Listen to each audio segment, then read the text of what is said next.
Bueno, entonces vamos a empezar. Tenía que ver.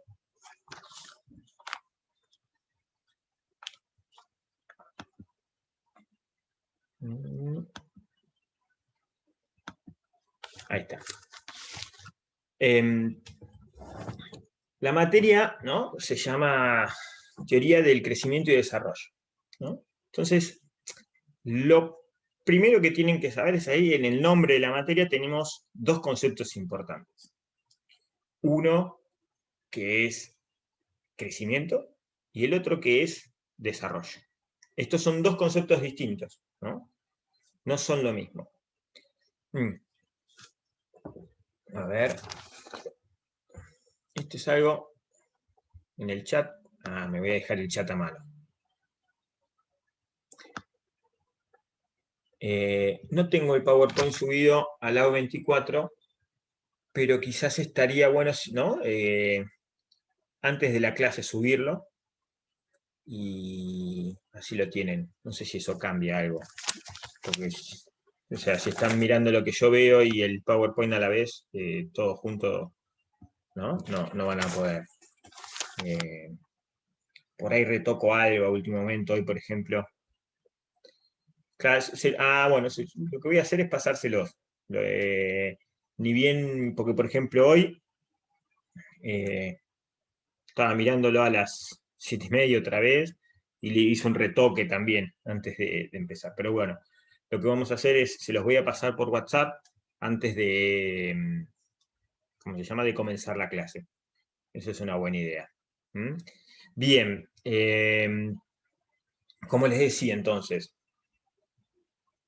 lo que tenemos es, ¿no?, el nombre de la materia tiene dos conceptos: crecimiento y desarrollo. En la parte que vamos a ver los jueves, al principio vamos a ver mucho de lo que tiene que ver con análisis de crecimiento. El crecimiento, que es, o sea, en los inicios del estudio del crecimiento y desarrollo, primero se analizaba el crecimiento. Y crecimiento se refiere principalmente a aumentar, ¿no?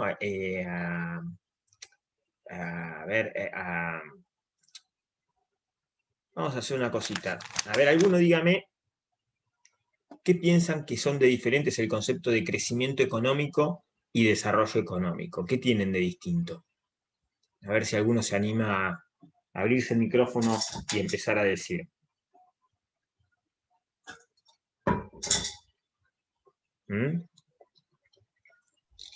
Y el crecimiento quizás tiene más que ver con el aumento de la actividad productiva, mientras que el desarrollo es una medida quizá más de bienestar, de desarrollo de instituciones, de por ahí, no sé, alguna distribución de riqueza. Perfecto, perfecto. Exactamente. El desarrollo lo que hace es evaluar, ¿no?, o medir la evolución progresiva hacia mejores estándares de vida, ¿no? De hecho, y en cambio el crecimiento básicamente lo que nos mide es el tamaño del PBI y el tamaño de la economía. Esas son las dos diferencias más importantes entre lo que es crecimiento y desarrollo. De hecho, cuando nosotros hablamos de un país desarrollado, ¿qué es lo primero que se les ocurre? Se les ocurre una economía pujante, se les ocurre buenos estándares de salud, buenos estándares de educación, ¿no? Buenos estándares de calidad de vida. Cuando hablamos de que un país crece mucho, en realidad lo que estamos haciendo, lo que se nos viene a la cabeza básicamente es que su PBI crece, ¿no? China crece al 10%. Pero no necesariamente eso implica que se esté desarrollando mucho, ¿no? Entonces eso es algo que tienen que tener en la cabeza bien, la diferencia entre un concepto y otro. Al principio, ¿no?, de la historia, lo primero que se medía para analizar esto que es desarrollo y crecimiento era el crecimiento, ¿no? O sea, el tamaño de la economía. No se miraba ni cómo estaba distribuida, ni estándares de salud, nada. Se miraba el crecimiento, el tamaño del producto. ¿no? Eso era lo primero que se medía. Después, bueno, se le fue prestando cada vez más importancia a las cuestiones que tienen que ver con el desarrollo. Y que Pavote, lo que voy a hacer es ya compartirles el coso, no se me había ocurrido cuando les dije el PowerPoint, ya se los comparto por el grupo de WhatsApp. ¿Mm? Así ya lo tienen.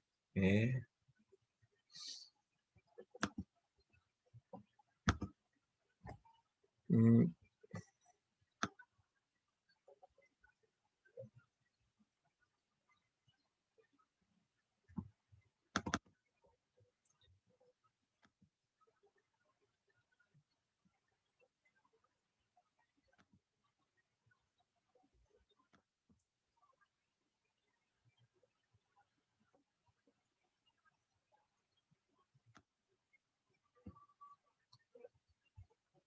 Esperen que ya...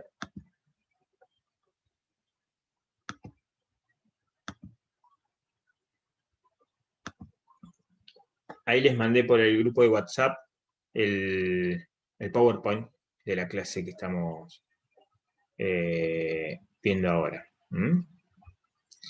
Y sigo.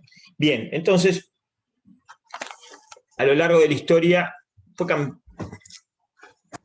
cambiando un poco el interés, ¿no? Al principio nos interesaba mucho, o sea, cómo crecían los países, cómo aumentaban el tamaño de su economía, y con el tiempo vimos que eso no era suficiente, que también nos importaba el desarrollo, ¿no?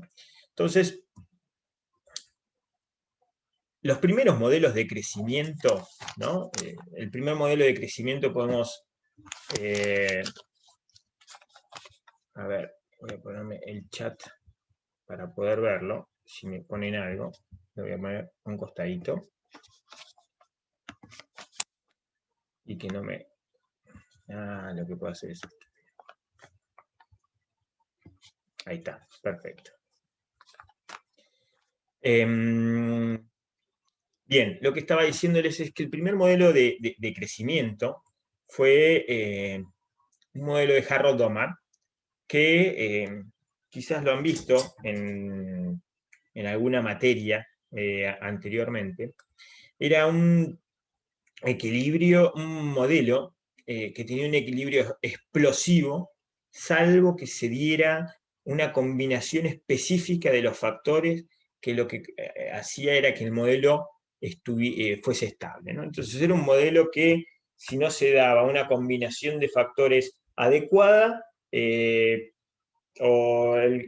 cuando hacíamos una proyección de crecimiento en el tiempo, el PBI se caía al piso o el PBI explotaba una cosa irrisoria, ¿no? Entonces, el modelo de Harrod-Domar, por eso decimos que era un modelo de equilibrio explosivo, ¿no? Donde solo se lograba un equilibrio en el crecimiento si teníamos una combinación específica de factores. El modelo de Solow, de 1956, ya es el padre del enfoque clásico en el análisis de crecimiento, que es el modelo que vamos a empezar a ver hoy. Vamos a seguir la clase que viene y después vamos a analizar en forma empírica con la base original y con la base de las provincias argentinas, que también se las voy a subir para que ustedes la tengan y ya puedan empezar a jugar y familiarizarse un poco con esa base de datos. Pero bueno, el modelo de Solow es un modelo que tiene una función de producción con rendimientos decrecientes, y lo que se hace es, se busca un estado estacionario, ¿no? En las variables de crecimiento. Ahora lo vamos a ver después más en detalle. Después el modelo en importancia que le sigue y en el tiempo es el modelo de Ramsey de 1965. Este modelo lo que hace ya es, ¿no? Lo que vamos a ir viendo es que a medida que pasan los años se van volviendo un poco más complejos los modelos y también mejores para explicar el crecimiento. El modelo de Ramsey lo que hace es introducir la optimización intertemporal. Nos mete el tiempo como algo importante, que lo aplica al modelo, o sea, en realidad son Casey y Costman que lo aplican al modelo de Ramsey, y le meten esta optimización intertemporal en el tiempo, ¿no? Hasta acá los modelos, tanto Domar, Solow como el de Ramsey, no se encuentra una explicación dentro de los modelos para el crecimiento sostenido, ¿no? Para nosotros vemos bueno, que las economías con el tiempo siguen creciendo, crecen y crecen y crecen. Lo que, o sea, lo que vemos es que el crecimiento no se acaba, ¿no? O sea, vamos a tratar de entender un poco por qué sucede eso. Estos primeros modelos no logran explicarlo. En realidad, lo que vamos a ver un poco en la clase de hoy es el modelo de Solow. Para explicar el crecimiento sostenido, dice que la tecnología crece y eso hace que entonces todo sea más productivo, entonces el producto con los mismos recursos se pueda producir más y eso hace que se crezca más. Entonces, ahí hay un problema que no explica cómo es que se desarrolla la tecnología. Entonces, los modelos siguientes, que son los modelos que se llaman de crecimiento endógeno, tienen una lógica de funcionamiento bastante parecida a lo que hay detrás del modelo de Ramsey y de Solow, introducen la optimización intertemporal y van levantando algunos supuestos, introducen pequeñas modificaciones y logran explicar el crecimiento sostenido. Por ejemplo, el modelo de Lucas de 1988 es un modelo que se basa en que la educación es el motor de crecimiento de las economías. Cuanto más educa la gente, eso hace que, podemos decir, la tecnología, la innovación, todo esto crece, ¿no? La educación va empujando constantemente el crecimiento, ¿no? Y la educación es algo, por cómo la modela Lucas, que no tiene rendimientos decrecientes, ¿no? Entonces, todo el tiempo se puede ir aumentando la educación y eso va empujando un poco el mercado. En el modelo de Romer lo que hacen es levantan algunos supuestos sobre la innovación y el desarrollo de nuevas tecnologías y de nuevos productos, y esto va, y la competencia entre estos productos, y bueno, y después hay otros que meten las patentes, y hay otros que meten el comercio exterior, y que el comercio exterior también trae tecnologías nuevas, ¿no? O sea, cuando hablamos de tecnología, no hablamos de una computadora, hablamos también de cómo saber cómo hacer algo, ¿no? O sea, el diseño de algo es tecnología nueva, ¿no? Todas estas cuestiones, entonces, bueno, van modelando de formas distintas sobre cómo ir, tratar de explicar el crecimiento de forma endógena, ¿no? Que el mismo modelo, cuando digo endógena, quiero decir que el mismo modelo nos dé una explicación del crecimiento sostenido. El modelo de Solow, que no nos da una explicación del crecimiento sostenido, sin embargo es un modelo bastante potente porque con unas simples variables nos puede explicar qué cosas afectan un poco al crecimiento y cómo lo afectan, ¿no? Y ahora vamos a ir viéndolo.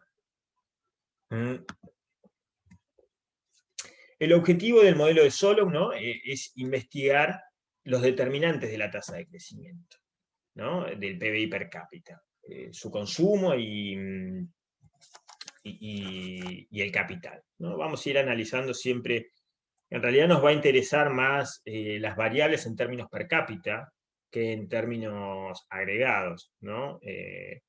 Porque si no, las comparaciones incluso entre países tampoco tienen mucho sentido, ¿no? La solución del modelo de Solow que vamos a ver no es un problema de optimización, sino que lo que buscamos es encontrar un estado estacionario donde todas las variables crezcan a una tasa constante, ¿no? Donde el crecimiento quede en un estado estacionario, ¿no? Básicamente, ¿no? A la misma tasa. ¿Cómo es este modelo? Modelo de Solow-Swan. Ya les dije, pero les repito, para ver el desarrollo del modelo de Solow, el capítulo 1 de Barrow y Sale Martin está bueno. Después les voy a pasar un poco por dónde verlo. Entonces, el modelo de Solow, su estructura, ¿no? Vamos a tener familias que son los dueños de los insumos y activos, ¿no? Y eligen, o sea, son las dueñas del factor trabajo y del factor capital o la tierra, y las familias son las que tienen que elegir entre consumir o ahorrar, ¿no?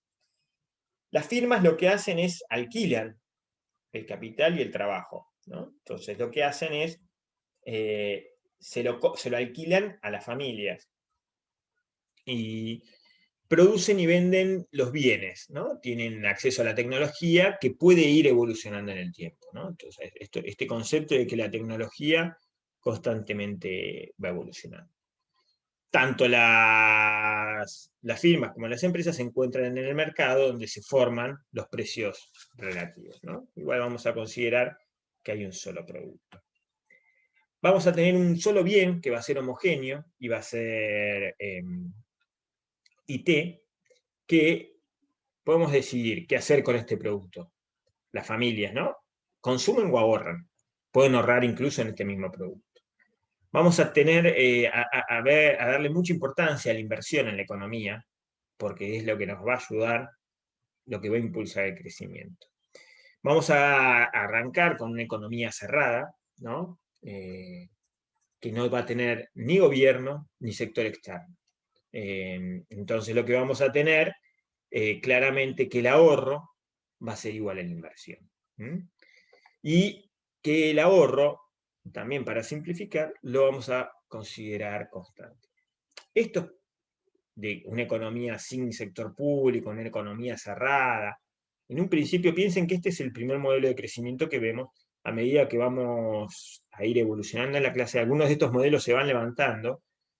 Podemos meter el sector público, podemos meter los impuestos, podemos meter el sector externo, el comercio. Entonces, cómo todas esas cosas nos van a ir afectando en el crecimiento, ¿no? O sea, primero lo que vamos a hacer es verlo en un modelo bien sencillo, que es el primer modelo de crecimiento, que es el de Solow.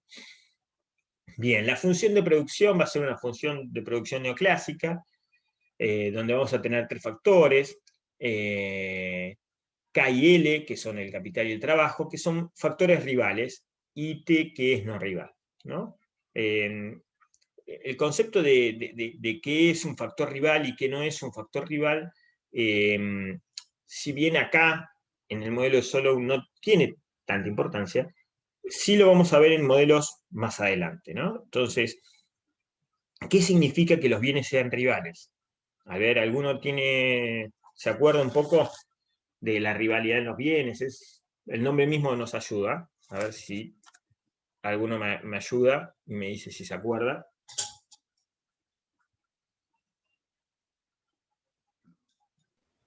Y son factores que cumplen, digamos, una utilidad determinada, pero que en definitiva son opuestos frente a la utilidad. Puede ser, es medio contraposible lo que dije, pero me refiero, cumplen una funcionalidad determinada, pero que en definitiva van por caminos paralelos. Sí, ojo, cuando digo que K y L son factores rivales, no digo que son rivales entre sí. El capital es un factor rival. El trabajo es un factor rival. No, entendí. Que lo que digo es que cuando digo que K y L son factores rivales, no digo que son rivales entre sí. El capital y el trabajo son factores, el capital es un factor rival, el trabajo es un factor rival, la tecnología no lo es. ¿Qué quiere decir esto? Un factor es no rival cuando varias personas lo pueden usar a la vez y no se afecta la utilidad del mismo, ¿no? Entonces la tecnología, por ejemplo, el diseño de cómo producir algo, lo podemos usar todos a la vez que no afecta, ¿no?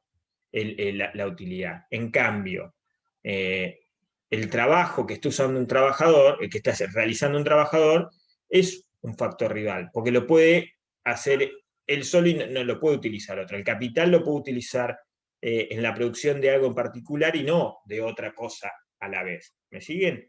Y ese es el concepto de factor rival y no rival.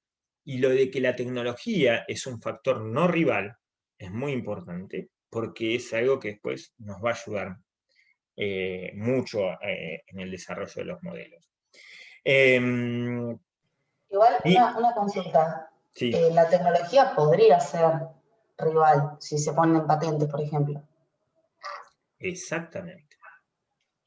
Exactamente. Digo patentes como decir algo, cualquier Sí, limitación sí. legal, por así decirlo. De hecho, hay uno de los modelos que vamos a ver más adelante donde introducen las patentes. E introducen las patentes, esto, hagamos un paréntesis, porque en el modelo este de crecimiento, lo que introduce las patentes, ¿qué es lo que genera? ¿No? En el mercado, piénsenlo. Al dueño de la patente, ¿qué le genera? Y yo lo que pensaba era por los incentivos, porque si Claro, no es muy complicado que alguien desarrolle alguna tecnología nueva si no va a tener beneficios y todo el mundo la puede usar. wow, pensás como Romer. No, bien, hay uno de los modelos que vamos a ver que tiene toda esa idea detrás, ¿no? Implementa las patentes para generarles un monopolio a aquellos que desarrollan nuevas tecnologías. Entonces lo que hace con el monopolio, claramente uno lo que tiene es una ganancia extraordinaria, que muchas veces lo que hace es sirve para financiar estas investigaciones de nuevas tecnologías. Ahora, lo que desarrolla Romer dice que la tecnología va a crecer y va a crecer más rápido si el sistema de patentes es mejor, ¿no? ¿Por qué? Porque nosotros les aseguramos un periodo donde los investigadores tienen un monopolio y pueden tener una ganancia extraordinaria. Entonces, todos tenemos incentivos a desarrollar nuevas tecnologías y patentarlas y, y así poder tener mayores ganancias, ¿no? Entonces, es cierto que en ese momento, si bajo un sistema legal de patentes, la tecnología en ese caso puede ser rival, ¿no? O sea, solo la podemos aplicar, la puede aplicar el dueño de la patente o con la patente puede hacer lo que quiera. Pero está bueno esto que planteas, porque después lo vamos a ver, cómo introduciendo patentes se generan incentivos para que la tecnología, esperen que tengo el mouse acá, para que la tecnología crezca, ¿no? O sea, nosotros ahora en el modelo que vamos a ver no hay incentivos a que la tecnología crezca, como ya les adelanté, solo uno encuentra una razón para explicar por qué la tecnología crece. Dentro del modelo tampoco hay una explicación de por qué la tecnología crece, pero después vamos a ir viendo cómo en la realidad sí existen incentivos para que la tecnología crezca y de hecho crece todo el tiempo, ¿no? Las patentes es una y hay más, ¿no? También por las cuales la tecnología crece, no es multicausal, no es solo que porque existan las patentes. Pero bien, sigamos entonces. Tenemos factores rivales y factores no rivales. Me gusta que cuenten ahí lo que se les va ocurriendo, ¿eh? Así que sigamos por ese camino. Bien, entonces tenemos la tecnología no rival. Vamos a suponer un progreso tecnológico. Tengo el mouse acá. Vamos a suponer un progreso neutral a la Harrod, ¿no? Donde vamos a tener que LA, que es, acá les puse LA en vez de LT, ¿ven? Esto es lo que modifiqué recién. tendría que ser LT, donde tenemos, esto vendría a ser el trabajo por la tecnología, no por A. El trabajo por la tecnología es el trabajo efectivo, ¿no? Piensen que el progreso tecnológico aumenta el producto del trabajador, ¿no? O sea, cada aumento de la tecnología, cada invención de una nueva técnica de hacer algo, aumenta el trabajo efectivo, ¿no? O sea, no es lo mismo, por ejemplo, no sé, les pongo un ejemplo. Internet, ¿no? Que es una tecnología, afectó claramente, por ejemplo, el trabajo que hacemos los economistas trabajando con datos, por ejemplo. Yo me acuerdo, yo egresé en el 2001, ¿no? El primer trabajo que hice fue un estudio sobre el Mercosur y las exportaciones del Mercosur y cómo había afectado las exportaciones a las provincias argentinas en el Mercosur. Para buscar información, ¿no? Tuve que ir hasta el INDEC físicamente, pedir una publicación y me dieron exportaciones provinciales de 5 años atrás, ¿no? Entonces yo en el 2001, que si yo trabajaba con exportaciones hasta el 2006, porque era lo que tenía procesado y además estaba impreso. Y para poder hacer algo las tuve que tipear todas las exportaciones en mi computadora. Hoy en día, por ejemplo, si ustedes quieren hacer algo con exportaciones argentinas, nada, entran, en este momento, entran al INDEC y tienen las exportaciones del año pasado por provincia. ¿No? ¿Me siguen? O sea, la productividad del trabajo de la misma persona hace 20 años y ahora cambia totalmente gracias a la tecnología, ¿no? Esto es, el progreso técnico afecta la productividad, ¿no? Si bien el progreso técnico neutral a la Harrold no existe en la práctica, se va a utilizar en el modelo, pero lo que quiero mostrarles es que la tecnología afecta la productividad, también afecta la productividad del capital, ¿no? Afecta a todo. Bien, vamos a tener rendimientos constantes a escala, ¿no? En los insumos rivales, y la función va a ser homogénea de grado 1 en estos. Vamos a pasarlo rápido porque ya lo han visto un millón de veces. La función va a ser cóncava, ¿no? Entonces la derivada de f respecto de k va a ser mayor a 0 y la segunda derivada va a ser negativa. Lo mismo con el trabajo. Y vamos a tener las condiciones de nada, que la derivada de f respecto de k y la derivada de f respecto de l, cuando l o k tiendan a 0, va a ser infinito. Y la derivada de f de k y f de l respecto, cuando l o k tengan a infinito, va a ser 0, ¿no?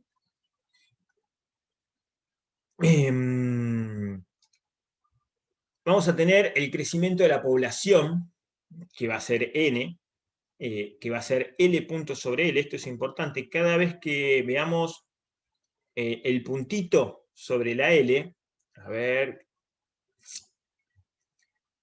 todavía no lo puse en ningún lado, no. Cada vez que veamos un puntito acá, sobre la L, significa que esto, la parte de arriba, L punto, es la derivada de L respecto del tiempo. Entonces tenemos la derivada de L respecto del tiempo sobre L, ¿no? ¿Cómo varía L en el tiempo sobre L? Es la tasa de crecimiento de la población, ¿no? L es la población, ¿no? Vamos a considerar también pleno empleo, y considera que es N va a ser constante y exógena. La productividad de cada trabajador va a crecer a la tasa G, que va a ser a la tasa que crece la tecnología. T punto es la derivada de T respecto del tiempo sobre T, ¿no? Eso va a ser igual a G. Y el crecimiento de la tecnología también va a ser eso. Y después lo que vamos a tener va a ser una tasa de depreciación constante, que va a ser D, que es la tasa de depreciación del capital. ¿Mm? Bien. Pleno empleo en los factores, que ya lo había dicho, y los factores se retribuyen según sus productividades marginales. Esto es importante porque después en algún momento también vamos a ver la distribución del ingreso dentro del modelo de Solow, ¿no? Entonces vamos a tener R, que es la retribución al factor capital, más por K, más W, que es la retribución al salario, por L, que es la cantidad de trabajadores, va a ser igual al producto, ¿no? Entonces el producto se agota en la retribución a los factores capital y trabajo. Fíjense que acá tenemos tres factores: capital, trabajo y tecnología. La tecnología no tiene una retribución. Acá es donde vemos que no existe un incentivo a aumentar la tecnología porque no tenemos una retribución específica para la tecnología, ¿no? Tenemos el capital y el trabajo. Bien. Entonces lo que vamos a buscar es el estado estacionario, ¿no? La variación del stock de capital va a ser, ¿no? K punto, ahí tenemos K punto mayúscula, es K en términos no per cápita, ¿no? Entonces K punto mayúscula es cómo varía el capital en el tiempo y cómo varía. El capital, ¿no? O sea, va a tener una parte que se deprecia, se desgasta, ¿no? Por eso va a estar restando. Y otra parte que nos suma, ¿no?, en el aumento de capital, que es lo que invertimos. Y lo que invertimos es lo que ahorramos. Acuérdense que en este modelo teníamos que el ahorro era igual a la inversión.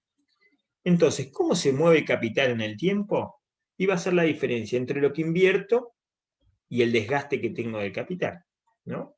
Entonces, K punto va a ser igual a SDI menos delta K, ¿no? Bien, entonces de lo que ahorro, una parte es para mantener el capital, lo que se me desgasta, y la otra parte es para aumentar el capital.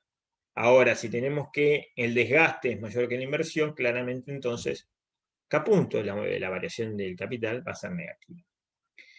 Bien, si lo hacemos en términos per cápita, K punto grande sobre L grande va a ser igual a S por I chiquita es igual a I grande sobre L, menos delta por K chiquita es K grande sobre L, ¿no? Entonces lo que estamos viendo acá son los valores en términos per cápita. Sabemos que, ¿no?, K chiquita es K sobre L, entonces... Profe, discúlpame. Sí. Para entenderlo, entonces yo tengo acá el capital que se mantiene constante de acuerdo al tiempo, como está el K punto. Lo que yo ahorro del ingreso es para mantener el capital. Si bien No, lo que yo dije es, K punto no es que se mantiene constante en el tiempo. No, que es... Entendí. K punto se mueve. ¿Cómo se mueve? O sea, yo, para aumentar mi capital, es la inversión, ¿no? Con la inversión yo trato de aumentar mi capital. Lo que pasa es que tengo todos los años una parte que se desgasta. Imagínate que vos no invertís nada, donde SI es 0. Todos los años vas a tener un poquito menos de capital, porque tenés el desgaste del capital. ¿Me seguís? Como la depreciación. Sí. Si yo ahorro igual que, que lo que se me deprecia, mi capital me queda constante. Si ahorro un poco más e invierto más que lo que se me deprecia el capital, mi capital va a aumentar. Bien. K punto chiquito, entonces va a ser la derivada de K sobre L respecto del tiempo. Si hacen esta derivada, ¿no?, que es la derivada de K grande respecto del tiempo por L sin derival menos la derivada de menos K grande por la derivada de L respecto del tiempo, todo esto sobre L al cuadrado, ¿no? Desarrollan toda esa ecuación y van a llegar a que K punto es igual a S por I menos delta más N por K. Donde esta ecuación que tenemos acá es la ecuación fundamental de movimiento del capital, que determina la dinámica del capital para una tecnología y fuerza de trabajo dada. Delta y N son constantes, ¿no? O sea, delta es la depreciación, D es la depreciación y N es la tasa de crecimiento de la población, y determinan el aumento en la producción. El término que tenemos ahí entre paréntesis es la depreciación efectiva del capital per cápita, ¿no? ¿Qué nos dice esto? Que, fíjense que si ustedes hacen la derivada de K punto respecto de N, ¿no? Que lo que nos va a estar explicando es cómo varía capital en el tiempo respecto a cómo varía la tasa de crecimiento de la población, va a ser negativa. Entonces, ¿qué quiere decir? Que un aumento en la tasa de crecimiento de población va a afectar en forma negativa a la acumulación de capital, ¿no? A la acumulación de capital per cápita. Y la depreciación del capital físico, por ejemplo, va a afectar también en forma negativa. El aumento en la tasa de ahorro va a afectar en forma positiva al aumento del capital, ¿no? El objetivo, entonces, que tenemos acá es investigar cuáles son los determinantes de la tasa de crecimiento de la economía, del PBI, del consumo, de capital per cápita por persona, ¿no? La solución a este modelo, bueno, no es un problema de optimización, como ya les había dicho, sino que consiste en encontrar un estado estacionario donde todas las variables crecen a una tasa constante, que puede ser o no cero, eso lo vamos a ver, ¿no? Un estado estacionario es donde todas las variables también están en cero. Ese es un estado estacionario, pero es un estado estacionario no relevante, que no nos importa analizar, ¿no? Nos importa donde las variables ya tienen un valor determinado, ¿no? Entonces, ¿qué vamos a hacer? Vamos a hacer la tasa de crecimiento, ¿no? Tenemos K punto, que es cómo varía K en el tiempo sobre K, es la tasa de crecimiento del capital. Va a ser igual a S por I sobre K menos N más D. S es constante y N más D son constantes. Entonces, ¿qué tenemos? Que para que K punto sobre K sea constante, vamos a tener que la variación del producto tiene que ser igual a la variación del capital, ¿no? Fíjense que para que K punto sobre K sean constantes, o sea, la tasa de crecimiento del capital en el tiempo no varíe, sea más o menos constante, entonces, dado que S, N y D son constantes, lo que tenemos es que este cociente tiene que ser constante. Entonces lo que tenemos es que en el estado estacionario, la derivada de I sobre K respecto del tiempo tiene que ser igual a 0. Esto tiene que ser así porque I sobre K se tienen que mover igual, ¿no? Por eso va a ser 0. Entonces, desarrollando acá la derivada de I sobre K, lo que vamos a tener finalmente es que K punto sobre K es igual a 0. La tasa de crecimiento del capital tiene que ser igual a 0. K punto, o sea, como tenemos que K es constante, K punto va a terminar siendo 0. Fíjense que llegamos a esta, o sea, para que D, la derivada de I sobre K respecto del tiempo sea igual a 0, llegamos a esta expresión de acá. Esta expresión de acá tiene K punto sobre K menos todo esto de acá. Todo esto que tenemos en el paréntesis es la productividad marginal del trabajo, que por los supuestos que pusimos era mayor a 0.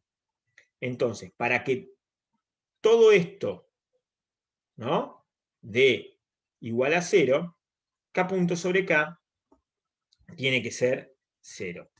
Y para eso tenemos entonces que K punto tiene que ser 0. Entonces lo que vamos a tener que buscar, ya me adelanté un poquitito, en el estado estacionario, K punto va a ser igual a 0.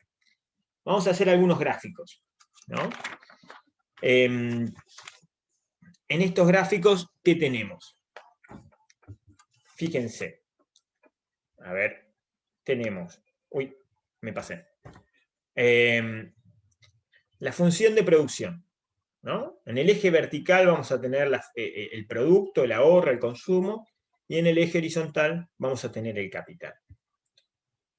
La línea de arriba de todo es la función de producción. La línea esta que estoy marcando es la función de ahorro o de inversión, ¿no?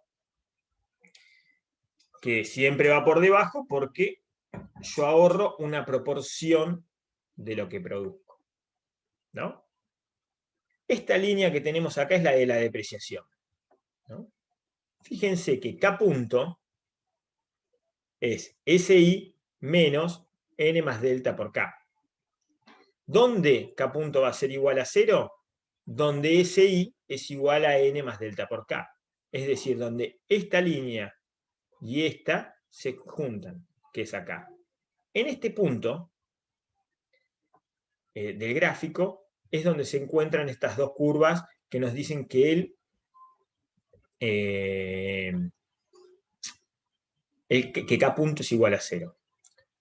Ese punto va a ser aquel que nos va a mostrar que K estrella, que el capital que es del estado estacionario.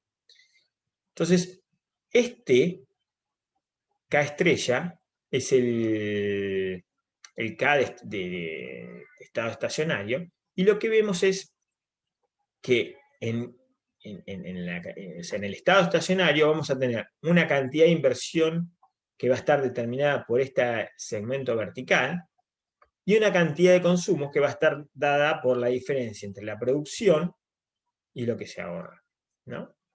Fíjense lo siguiente. Imagínense que ustedes están a la izquierda de K estrella, ¿no? ¿Qué sucede a la izquierda de K estrella? A ver si alguno lo ve en el gráfico. ¿Qué pasa con K punto?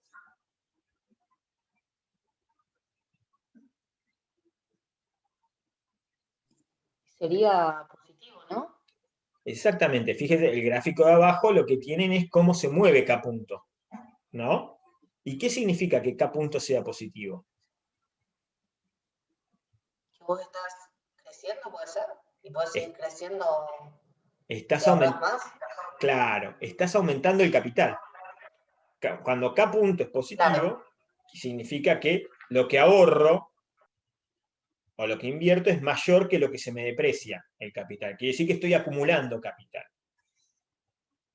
Entonces, por eso tenemos estas flechitas acá, hacia la izquierda, que lo que nos muestran es que cualquier punto a la izquierda del capital, lo que vamos a tener es que el capital va creciendo constantemente, crece, ¿no? La tasa de K punto es positiva hasta el punto de K estrella. Si estamos a la derecha de K estrella, fíjense que lo que tenemos es que la depreciación efectiva del capital es superior a lo que yo invierto o a lo que yo ahorro. Miren que me salí ahí. Entonces lo que tenemos es que a la derecha de K estrella lo que tenemos son fuerzas para que el capital se vaya reduciendo. Entonces lo que tenemos es las fuerzas, ¿no? O sea, convergen hacia K estrella como estado estacionario. Fíjense que la tasa es el máximo de tasa de acumulación de capital que voy a tener, va a ser en este punto de acá.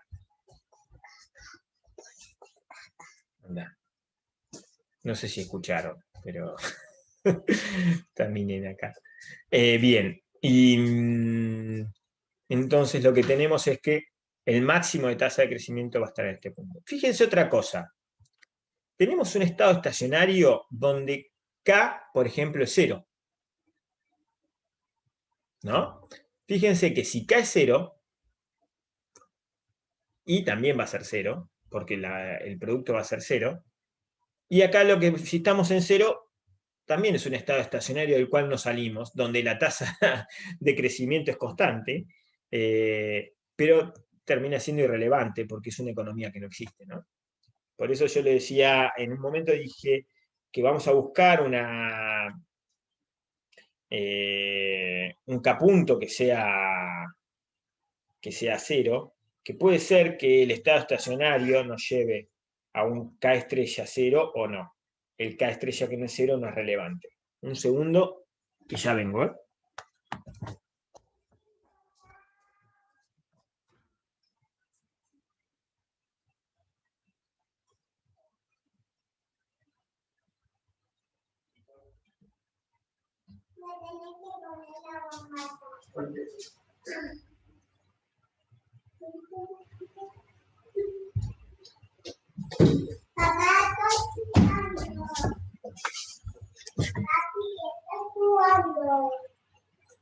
Bien. Entonces lo que tenemos es que el punto donde tenemos que la producción es 0, obviamente no es relevante. Bien. Pensemos entonces un segundo qué hace, por ejemplo, cómo se nos mueve si aumentamos la tasa de ahorro. ¿Qué sucede? ¿A alguno se le ocurre? Con el gráfico es bastante fácil verlo. Subimos ese. ¿Qué sucede?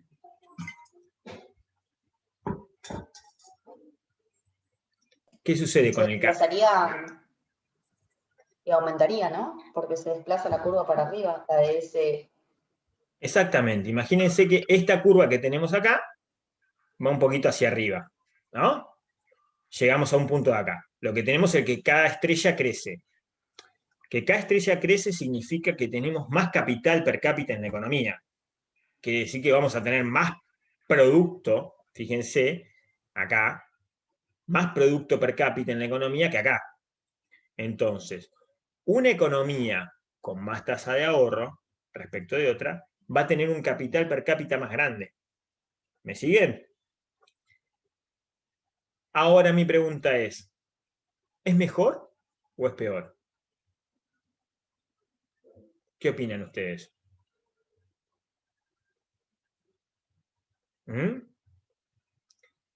Imagínense que están en este punto de acá, donde estoy con el mouse, ¿no? Tienen una economía con un PBI más grande. Depende. O sea, ¿depende de qué? A ver. El consumo se reduce y la inversión aumenta. Exactamente, lo que vamos a tener en una economía con una tasa de ahorro más grande, fíjense que acá en este segmento, en el primer caso, vemos un nivel de consumo determinado. En cambio, a medida que nos movemos hacia la derecha, tenemos un nivel de consumo más bajo. Después, la clase que viene, vamos a ver otro modelo que surge a partir del desarrollo, donde sí existe una mínima optimización, donde la tasa de ahorro va a ser tal que maximiza el consumo que puede tener una economía. Entendiendo que el mayor consumo es lo que se busca, ¿no? Como estándares de vida, siquiera. Pero bueno, entonces, lo que tenemos es que tasas de ahorro más grandes nos llevan a niveles de producto mayor y siempre nos van a llevar a niveles de consumo menor.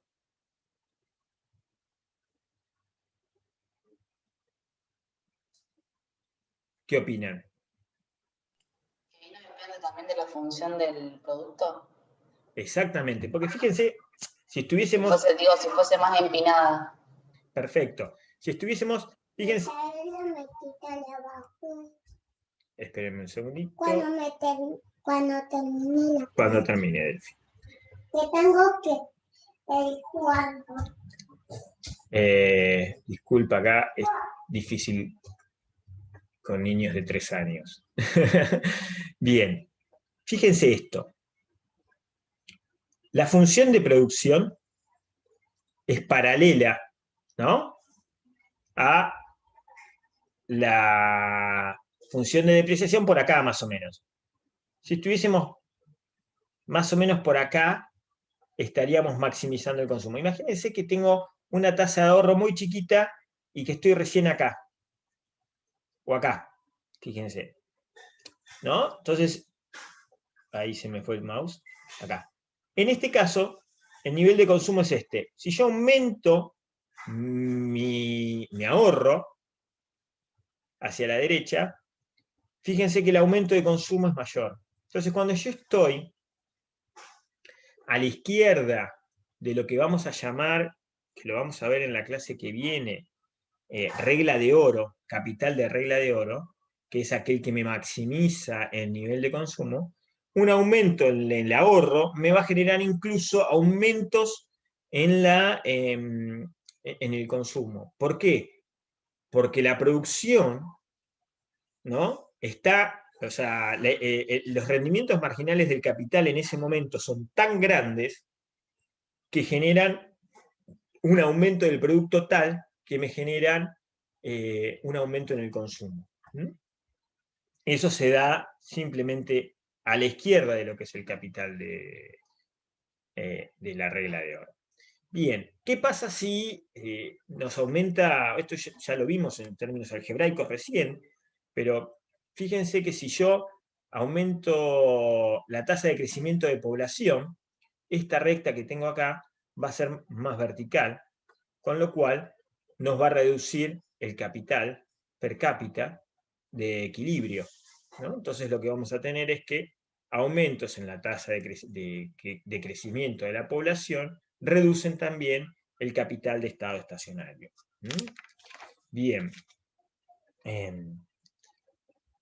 Vamos a ver un poquito sobre lo que es la convergencia o no convergencia, si los países difieren en el ahorro o en la función de producción, ¿no? O sea, porque ¿qué hace que un país tenga un capital de estado estacionario determinado, ¿no? La estructura en su función de producción, la tasa de crecimiento de la población, la tasa de depreciación y el ahorro mismo que tenga cada país, ¿no? Esos son todos determinantes que hacen que el K estrella de cada país sea distinto, ¿no? Entonces, imagínense, acá tenemos dos funciones de producción.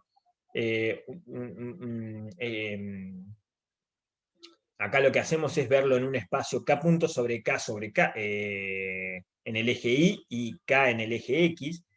Y lo que vamos a tener acá es una función de producción de un país pobre y una función de producción de un país rico, ¿no? ¿Qué hace? Fíjense que una cosa, el país rico tiene un capital per cápita mayor que un país pobre, ¿no? Que es básicamente lo que define, ¿no?, que sea rico y que sea pobre. Pero fíjense que la tasa de crecimiento de cada uno, en realidad, va a depender de cuán lejos esté de su capital de estado estacionario, ¿no? Cuanto más lejos está un país de su capital de estado estacionario, más grande va a ser su tasa de crecimiento del capital, en consecuencia su tasa de crecimiento del producto, ¿no? Fíjense que K punto sobre K es más grande cuando yo estoy más alejado de mi propio estado estacionario. Entonces, algo que lo que podemos decir, que describe Solow, es que los países convergen a su propio estado estacionario. No es que los países convergen, ¿no?, todos al mismo estado estacionario. Si tuviesen todos la misma función de producción, la misma tasa de crecimiento de la población, la misma depreciación y la misma tasa de ahorro, todos convergen al mismo estado estacionario.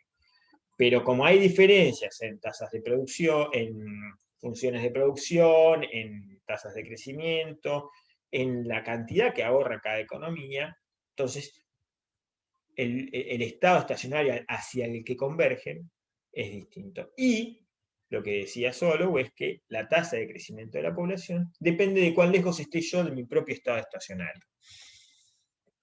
Acá, fíjense esto, ¿no? O sea, yo tengo, imagínense, dos países que solo difieren en su tasa de crecimiento de la población o en su depreciación. Entonces vamos a tener un país rico, que es que tiene una tasa de crecimiento de población o de depreciación más baja, y un país pobre con una tasa de crecimiento de población o de depreciación más alta, ¿no? Entonces el estado estacionario de uno y otro depende de esta tasa de crecimiento de la población o depreciación, si es que tienen la misma función de producción, ¿no? Bien. ¿Qué es la convergencia absoluta? Que todos los países tienden a converger hacia un mismo estado estacionario, que lo que ya vimos es que es medio difícil porque tienen que tener un montón de características similares. Y la convergencia relativa es que cada país converge a su propio estado estacionario, ¿no? Algo que podemos ver, y bueno, en realidad lo vamos a ver en la clase que viene, vamos a ver datos de muchos países y tasas de crecimiento. Países pobres, o sea, una nube de puntos donde veamos qué tasa de crecimiento tienen los países pobres, qué tasa de crecimiento tienen los países ricos, y ver si existe o no convergencia. Existe convergencia absoluta, convergencia relativa. Vamos a analizar un poco todas esas cosas. Bien. A ver.